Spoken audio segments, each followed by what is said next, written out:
Legends. Welcome to my Scorpio video for TU12. Got the gun a few days ago, did some grinding, did some testing, and I'm ready to share what I've come up with. First of all, I'll show you a raid variation of the build based on my Ravenous damage to armor build I already have on my channel. This is the one you saw in the gameplay footage where those rogue agents in the first section of gameplay. I was not expecting them to go down so quickly. Okay, relatively quick. I'll show you. You can probably see already know what I'm running here. The icons popped up. My maximum range on Intimidate is 10 meters. I'll set it to 10 meters first. This is using a Scorpio. Okay, now I'll use the AR. That's the assault rifle. Takes you a bit longer. Gets the same result. I forgot to set that, but I think you get the point. I'll set this to named. I'm not focusing too much here on the numbers. Let's check here, and if I put it on 5 meters, that's on named, 5 meters. Okay, let me switch to the AR. I'm not doing headshots here, just body shots. So this is the build I used on them. Let me just show you here, run through it quickly. I'm using Technician for my, so I get one free skill tier for my Reviver Hive. This shield I have here, the Crusader shield, it does that 1.9 million armor does not last very long. So that's why I would recommend you run this on heroic only if you are a solo player. Unless you're really good at avoiding enemy fire, you can test this in legendary difficulty if you want to. I didn't do that because I saw what the problems are. As soon as you're being flanked, you can only take like 3, 4, 5 bullets, your 726 armor is gone. So you all have seen probably what the Scorpio does already. What the Scorpio does, it applies a debuff to the NPC that lasts for 10 seconds. It depends, the debuff you get depends on how many times you hit them. You hit the enemy once, you get the poison. You hit them 3 times, they get disorientated. Remember that part. You hit them 6 times, they get shocked. And if they're still alive by the 7th shot you give them, they take 20% additional damage from all sources, and the stacks don't increase any longer. And the duration of the status effect is based on the percentage of pellets hit on the flying shot. So basically, that the status effect that you get on the Scorpio, it's not influenced by the amount of status effect you have on your build. I didn't know that before until I got the gun and saw that, because I was thinking that would be perfect with Eclipse Protocol build, but that's just basically wasting my time. I was wasting my time thinking that, in my opinion. So that's a Scorpio. I'm using the SOCOM MK16, which I use on all my damage builds. Because it has Optimus, it has damage to target out of cover. There are higher RPM guns out there, but this is the best that I've found. I could have used the Police M4, the RPM is higher, the base damage is higher, but I don't have one. I never found one with damage to targets out of cover and with the Optimus, or with one either or, so I can roll something else onto it. So it's the best gun that I found. Like I said, this is a derivative of my Ravenous build, which utilizes a 2-piece Walker Harris, the Contractor's Gloves, the Fox Sprayer, and the Siska holster. Why I don't have a Badger piece on here, because Badger pieces for me actually roll a bit crappy. So I would need one with perfect crit damage and crit chance to roll 15% weapon damage onto it. I'm tired of farming Badger, it's not working out for me. And the buff I get from a Coyote, because most of the time I'll be within the 0 to 15 meter range of an enemy, I get 25% crit damage bonus. So like I said, the 2-piece Walker Harris, the first one, there's Intimidate. You can see there's all win for crit damage, crit chance everywhere. The same with the Matador, which is the named Walker Harris piece with perfect Adrenaline Rush. This is so that I can constantly have my bonus damage, to constantly have Intimidate active to enemies that are within 10 meters of my range, to give 35% amplified damage to them. So it's a high damage build. The closer you are, the better. Which will explain the choices to me for this, for the Petrov Contractor's Glove and the Walker Harris 2-piece bonus, which gives you 5% damage to armor, is because the Scorpio itself comes with 12% damage to armor right there. So I went for as much damage to armor as I possibly could, and this is the way I could do it. The Siska holster, because the first one piece brand seed bonus is crit chance, and they win with crit chance and crit damage. The fox spray knee pads I chose because it gives target to damage out of cover. I always use this on damage builds, just a little bit of extra damage as well. So that's my choices for this one. Is damage to target out of cover.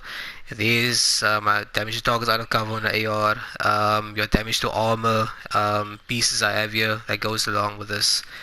So that's the one way I run it with the Reviver Eye for my backup. Let me just show you the stats. I usually sometimes have to re-record because I forget to show this. With the Scorpio is 53.4%. In my opinion, you don't need to have it at 60. You can, if it's based on what you have, you can do it that way. There's 144% crit damage. On the SOCOM it's 58.4 crit chance and 135 crit damage. That's the stats on here. So that's the one way to run it. The other way I found, which I really enjoy running more than this, is with the Hunter's Fury. Let me just show you that one, and I'll tell you why the Hunter's Fury makes sense to me. I tried a few other ways of running this build, but this one is just as much fun. Let me just show you that briefly. The damage, you could see it in the gameplay, but you know, us division players always want to see numbers, want to see damage numbers on the screen in a controlled environment. So my maximum range, I'm using the Banshee over here. Okay, let me just swap to the Scorpio. That's in my maximum range. That's on elite. We make it 5 meters. We reset this. We reset that. Set it to named. 5 meters as well.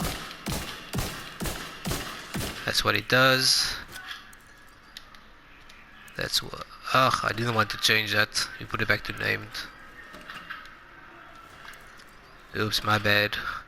They should actually make a menu where you can just select it. You don't have to press the button one by one. Because if you miss it, you have to go through all of this. What did I want to show now? 10 meters. Scorpio 10 meters. Here we go. We swap to the Banshee. Reset this. Our accuracy is a bit poor now. The Banshee takes a bit longer to do the job. It will get there eventually. I set it on named 5 meters. Takes a bit longer. Body shots. Most of the time I get body shots anyway, so I'm showing you body shots. That's on named. I'm only going to show you elite, so it gives you more or less the same idea. Why I chose Hunter's Fury? Hunter's Fury does a debuff. The main point of Hunter's Fury is the Apex Predator on the 4-piece. Enemies within 15 meters get a debuff, and the enemies that you hit that actually have the debuff currently on them, they get more damage. And when you kill one of them, it spreads the disorient status effect. It jumps to the other NPCs within a certain range, within 5 meters. And most of the time the enemies clump up as they maybe come out of a doorway or come down a hallway. Then most of the time they are clumped up. So if you hit one of them, you kill one of them, it will get the others. What's nice about disorientated, it gives you a bit of a break to maneuver a bit, and especially if you hit them with a Scorpio. If you hit them 7 times with a Scorpio, and they're not dead yet, they get a bit of a, or they hit them 6 times, they get a bit of a shock. They get stuck in place. They can't do anything. So that helps you a lot with the rogue agents, like you saw. You hit them 6 times, they get shocked, and then it gives you a little bit more time to deal damage before they can run away or hit you or something. So that explains why I went with the Hunter's Fury. I tried few other combinations, but once again, because 12% crit damage to armor, I chose my 2-piece Walker Harris again for damage to armor. And over here, I just went with the 4-piece, the 4-piece Hunter's Fury. And yeah, went with crit chance and crit damage everywhere as far as I could. I already showed you the damage stats. Like I said, the tier 1 shield is actually a bit useless. It takes maybe 5 bullets. I have the Artificer Hive here, which I should actually change to the Reviver Hive on this build. I don't know why the things didn't save it properly, but in any case I'll change that. But Yeah, like I said, this 2P is very simple. 2P is damage to armor. It ties in with the damage to armor I already have, and the Banshee I have here.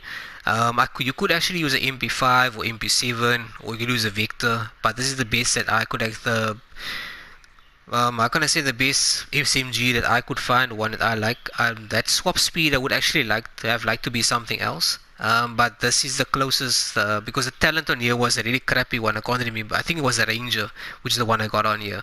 So I didn't want to be stuck with a Ranger because I'm in close range with the enemies. So it wouldn't have had any benefit to me at all to use this gun in a build like this because you need to be up to close range. And why I'm using an SMG instead of an AR like on the first build, which is not the Hunter's Fury, because on the 2-piece bonus you get the shotgun damage and SMG damage. On the 3-piece bonus you get armor on kill, get health on kill. Like I said, with the 4-piece you get those debuffs. So crit damage, crit chance everywhere. I showed you the damage it does. On the stats sheets you can see there 49.2% on the Scorpio. I try to get as close to 50 as possible. 122.1 crit damage. On the Banshee, 60% crit chance and 123.1% crit damage. So you saw there in the gameplay what it does. I showed you there in the full shooting range what it does. These two builds I have not tested on the legendary floors in the summit. Mostly I do most of my testing in the summit when it comes to legendary, and I do control points when I test the build to see how it performs and how it would benefit me. So the danger with these two builds I'm showing you is it's quite a bit obvious. Is if you are flanked or surrounded, you are a bit screwed. You will die. There's not much. You don't have even the Matador can save you a bit, but it won't save you from every encounter. So you must be prepared to die frequently using these builds.